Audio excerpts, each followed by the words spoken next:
Live from Fargo and serving you on TV, online, and on the go, this is Valley News Live at noon.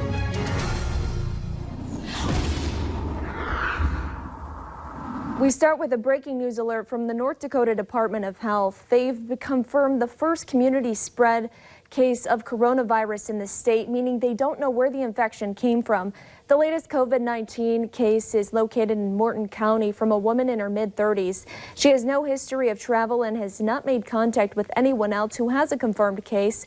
She is self-isolating at home and not being hospitalized. The Department of Health is now looking for anyone she may have come in contact with. They're also monitoring them for fever or respiratory issues.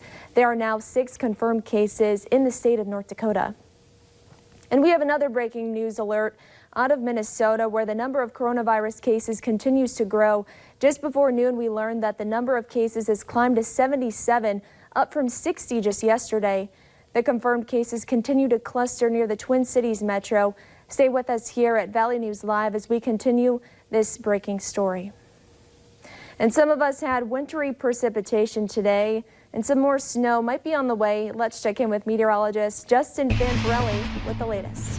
And thank you, Callie. Good afternoon, everybody. Yes, we've had some rain showers, some drizzle, some freezing drizzle, and some snow showers up north. The good news is most of that activity has dissipated as we made our way through this morning. Mainly dry in the southern valley, just some fog around, mostly cloudy skies, and some snow showers still around, especially from the Grand Forks area up toward the Canadian border, just off to the north of the Newfoundland area, south of Hallock. Might run into some snow showers, but that's basically it for the moisture for now. Temperatures in our southern counties into the mid-30s. Some areas, especially near Sisseton, near 40, but only near 20 into the Devil's Lake Basin. Now, the winds across the region are flipping around to more of a northerly direction, a cool flow with wind speeds between 10 and 20 miles per hour. So mostly cloudy skies through the afternoon. We're tracking our next system that will be here in the evening, overnight, and through tomorrow morning. That might give some snow showers across the region. And temperatures today will top off into the upper 30s in the Fargo area, but a lot cooler into the Devil's Lake Basin. We'll tell you what to expect for that next system coming through, how much snow we're going to get, and then a lot of sunshine as we go through the weekend and a warm up by next week. Details coming up. I heard sunshine. A lot of sunshine. Thanks, Justin. And new for you at noon, just hours ago, President Donald Trump announced that the northern border with Canada will be closed to non-essential traffic due to coronavirus. President Trump tweeted that 2 countries agreed to close the border in response to the pandemic. This was later confirmed in the coronavirus task force briefing this morning. He also said that trade will not be affected.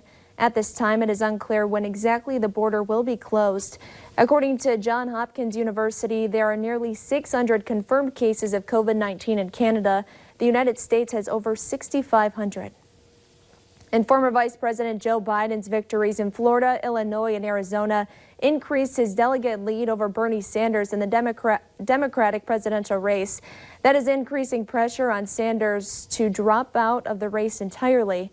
This morning, Sanders' campaign manager issued a statement saying that the Vermont senator will be talking to supporters to assess his campaign. He also said that Sanders is in no hurry to make a decision about leaving the race. Sanders lost all 3 states who voted on Tuesday and has only won North Dakota since Super Tuesday in early March. And the coronavirus pandemic is dramatically changing our everyday lives. Already a majority of people are staying inside their homes. National correspondent David Begnaud is one of them.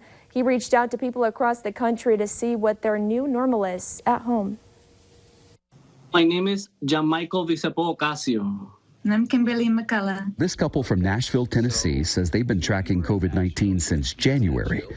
And that is why they are now self-quarantined in their apartment. This is our decontamination station in process and step for social distancing when entering the house.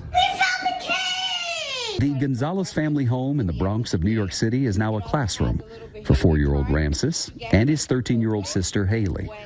She's been using Google Classroom to interact with her teachers and peers. And I was able to focus way better on online than actually in person. 17-year-old high school senior Meg Boone sent us this video from her home in McKinney, Texas, which is right outside Dallas. Just been kind of hard as just like a normal teenage kid to think, well, what's going to happen next? What about college? What about my diploma? What about finishing high school? What's next? My greatest fear is bringing something home to them. Mona Mualim is working from home in New York City. She cares for her 90-year-old father and 78-year-old mother. I go to grocery stores late at night, after midnight, to make sure I'm minimizing exposure. Same thing with pharmacies. I don't take cabs anywhere. I won't order Ubers. I stay 6 feet away from my parents at all times. And it's hard. In the house. In the house. And that's been tough, David. They're anxious. They're terrified, and I can't hug them. I can't give them, hold their hand, And again, I recognize that maybe some of the things I'm doing, maybe they're a little bit extreme, but I cannot carry that kind of guilt should something happen to them. And then there's the story of our CBS News Radio colleague, Bill Rakoff. Bill and his family were not able to be by his mother's side when she died this past weekend from natural causes. They couldn't be there because of new guidance that prevents nursing home visits unless the person is dying. But Bill and his family didn't know how imminent his mother Laura Lee's death was. Bill reflected on his dad's devotion to his mom. He had been her staunchest advocate and caretaker, always taking her to the doctor, always advocating, always stepping in when a hospitalist or a doctor didn't get it, and making sure that they got it.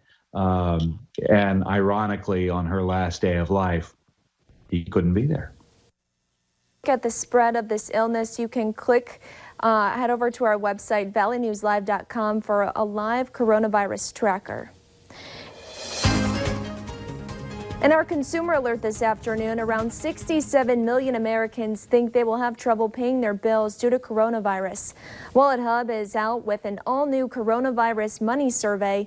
Some of the key findings were the new virus is a huge source of stress. 158 million Americans have started saving more money because of the pandemic. Women are slashing spending on travel, while men are spending less on concerts, sporting events, and movies.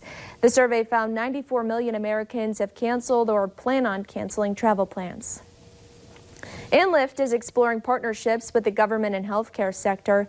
The company wants to create safer earning opportunities for drivers by having them deliver medical supplies, food, and other items.